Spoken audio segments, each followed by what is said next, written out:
Rail line दुर्घटना मृत युवक उद्धार केसिंगा कलाहांडी जिला केसिंगा सहर वार्ड नंबर 6 एमए स्कूल पड़ार नेपाल माझी बयस 20 ना थी जने युवक ट्रेन न कटिकरी सोमवार सकाले मृत्युवरण करिछन।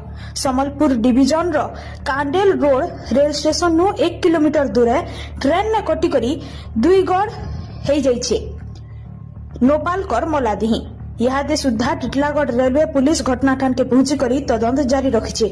कां करी युवक झनकर मृत्यु घटिछे से तार तदंत आरंभ हो जाइछे। टिटलागढ़ रेलवे पुलिस खबर पाई करी घटनास्थान के पहुंची थिबार बेल के परिवार लोके भी पहुंची छन।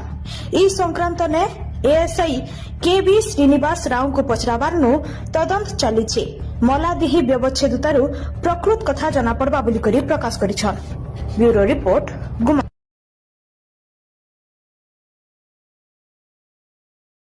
सत कहेसी सत देखेसी सुखे दुखे दुखे सुखे साथे पीसे